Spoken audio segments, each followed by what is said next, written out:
Welcome back. This is Admiral's Cove. What up? How you guys doing? Hope you guys are nice and tidy, staying safe out there, sailing the high seas. Once again, this is the Admiral's Cove. How are you doing, Wesley? I'm good, man. I'm good. What's today? Thursday, the 10th. February, man. When was the last time we did this Admiral's Cove? I want to try to make it like maybe once a month or something. I was telling Wesley off air. It sounds like it's like you get a different variety of drop the mic episodes once everybody all comes together and does their own little flavor to it. It's true.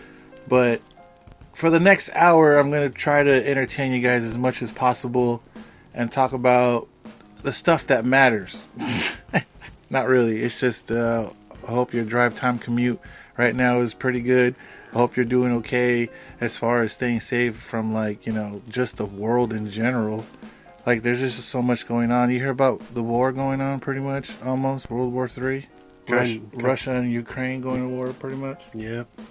I think Russia is trying to invade Ukraine, but I think other people are trying to jump on the bandwagon, so we might have to go to war again, dude. What do you think would happen if we go to war? You think it'd come to American soil?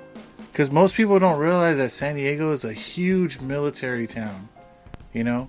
Like they would definitely try to, in the long run, take over, or at least try to attack this place, but I don't think it would ever come this far. Hopefully not. But I mean, we say shit is never going to happen, and then it happens. That's the world we live in today. Well, I hope we don't manifest any World War III fucking shit, dude, because that would be nuts. Speaking of nuts, dude, I have this crazy list. I usually try to come up with some questions and topics for the Admiral's Cove. Last time we just kind of had so much material that we just kind of threw everything in a blender and kind of winged it, and I feel like that's the formula for this show. I just kind of want to go into this and just blind. Yeah, I have a kind of what I want to do listed, but at the same time, hey, whatever comes up. But current events happening, dude. Did you hear anything about Joe Rogan's podcast on Spotify?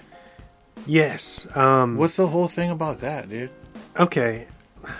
Let me try to make this as short as I can. So, he's been under fire, obviously, as of late. I think because he constantly has doctors and specific people on his show that are anti-vax and just spreading misinformation. And because he has such a huge following, disciples, that it's an alarming problem. So all these people are coming to Spotify because I think they have the exclusive rights to his podcast, so they're the only ones that run it, that publish it. So they're saying Spotify is the enabler. Hey, you're giving them kind of a ground to do it. Yes, without telling him to stop. So now the snowball effect that's happening is that all of these musicians are saying for their catalog to be pulled off Spotify until this issue is resolved. So basically they want to get Joe Rogan canceled out of Spotify because he's spreading lies and basically... I don't know if they want him to be completely taken down or just to have him kind of stop saying lies. Yeah. Do you think that's censorship of freedom of speech, even though he's boy cried wolf? Because I know he was saying oh, COVID's fake and all of this stuff about the vax, and then he got COVID. Yes. And then he was giving himself the horse yeah, so it was a horse dewormer or something, vaccine cocktail that he just kind of made up. It was the Rogan vax. So he's out here making Rogan vaxes, and so he's trying to spread basically fear and lies and truth and everything amongst people. And so they're you can't do that. What makes people think that he will, after, what if Spotify says, you know what, Joe, if you're not going to be, team player, you have to leave. What if Joe says, all right, fuck you, I'm going to Sirius or something, or fuck you, I'm going to Peacock Radio or something? That's the thing, is that he has the power to do that. To do his own shit like Stern. But I think that Spotify legally aren't in charge of the content. So I think it would be illegal for them to do that. But what they did is they found a loophole as of now, and they went back and they searched through all of his... Because he's been doing this show for a long time. Yeah, since 2009. I would say like decades? Almost two? Like a decade, and a half. roughly. But they went through and they've erased all of the episodes that don't that don't follow their code of conduct, I guess. So they've done something, because now that because the misinformation wasn't enough, people that aren't fans of him have went through and made videos of him using racial slurs and all of these things to drag him through the mud.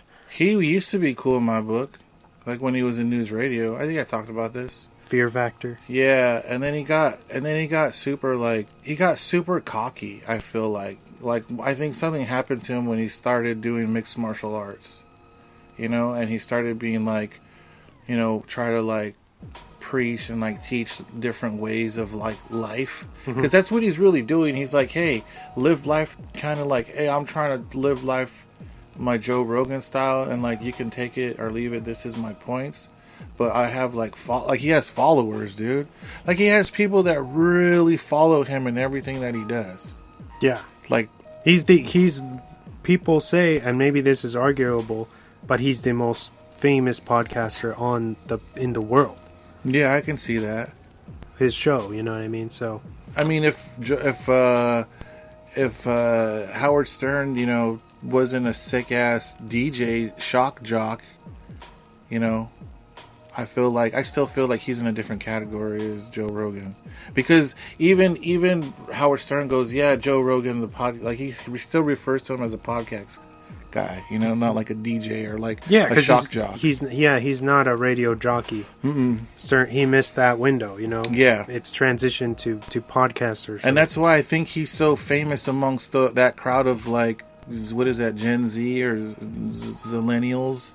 Yeah. Or those people that are, because there's people my age, I'm almost 40, but they fucking love Joe Rogan, and I'm all like, he's okay, like he's just doing whatever he wants to do, but I wouldn't he even says don't fucking listen to me and don't follow what I say, but at the same time it's kind of ironic because he still puts out suggestions and stuff to do and like tells people to do shit. Laying how do you say, like he's laying the eggs, for people to... Planting the seeds. Yeah, planting the seeds. He's being coy. He's like, I'm not saying not to do this, but if I was and you were me, this is how I would do it. So I'm like, all right, Joe. What was the fool that did it? Was it Neil Young? Yeah, Neil Young was, I think, the first. And then a bunch of other people started doing it? Yes. That's good for them. Well, it leads to my next question. What is the future of music, dude? Do you think we're going to go... I feel, since I want to consider myself someone that is part of like the underground, just music scene in general, whether it's hip hop or, instrumental jazz, experimental fusion, trip hop, I still feel like music is going backwards as far as merchandise goes. Okay. Like the tapes, CDs, and vinyl, I feel like that's the future of music. But more so, the big corporations are pushing towards like the NFT bullshit. What these NFTs are doing is basically they have these images, right? And when you buy these images, it also is connected to your music. So you can release an image with like 10 to 13 songs. But every time you trade or buy or sell those NFT images, the actual artist will get a percentage of the earnings from there. So say if you have these exclusive things that like Travis Barker did with like an NFT with like an EP of like 7 songs, once you buy it, they'll give you a download code through like Bandcamp or whatever, and then you have this image where you can sell, buy, or trade or whatever, and then that person sells it to Joe Schmo for $10, and that person will have it and it'll go up in value or decrease in value, but the artist will make a profit off of every time it's traded, right? I feel like that's where it's going for the mainstream. But for like the underground music, I feel like it's going in reverse. Like, because I read somewhere that on Bandcamp, if you buy one physical copy of somebody's CD, say it's like $12 or, you know, with tax and everything or whatever, it's equivalent to like 2 or 3 years of you streaming them on Spotify equivalent, because it's only like 2 cents, right? So it's like the way people are going to start to make more money is not by streams and all that shit. It's by actual physicals and copies of music. And I feel it's going backwards. A lot more people are making tapes. A lot more people are making vinyls. A lot more people are making CDs. But the newer generation loves the digital copies. Because that's all they know. Yeah. Right? You know, unless their family was deeply rooted into physical media, then they're like, well, why would I want to take up all this space with all this stuff? Because they don't understand that side of things. You know? Like they can't appreciate a CD booklet. Like I used to put my CD booklets on the wall, dude, because they were so cool. There was always really cool art, especially in like the era that I grew up in, like in the late 90s, early 2000s. All like that was the bread and butter was your CD. You know, you fucking buy a CD. It was like at Sam Goody for like less than $20, and that was your like weekly bump that you bought for that week. Because that was the only. Because radio has been kind of shitty for a long time. Yeah, and you're not going to hear what you want to hear, so you would need to have that physical media. You know, especially for people like us who are obviously rooted in subculture. Yeah, you need that stuff, and it's interesting because I just think the new kids don't understand, I guess, that nostalgia of like it. Vinyl and stuff. Or tapes or like CDs. Like they think CDs are old school. They are. Like they relate them to now like VHS. Oh man, you know what I mean? Yeah. Where it's like you have CDs. It's like a dinosaur technology now. Like example, I just recently acquired a 2004 Nissan Maxima, and it has a tape player, and I'm really, really stoked about that because I can listen to these tapes that these newer artists are putting out that are underground, you know, hip hop artists that are putting out tapes, and now I'm able to listen to them, and I feel that it should be able to open up different doors for different people, you know, like if you feel like you're being pigeonholed into just one different type of music, hey, try to listen to it on a different platform. You never know what you're going to find on vinyl. Vinyl is infinite, like for reals. That's one thing I've noticed in all my years of making music and like looking for music. Vinyl is super infinite, dude. Like it's very rare that you'll find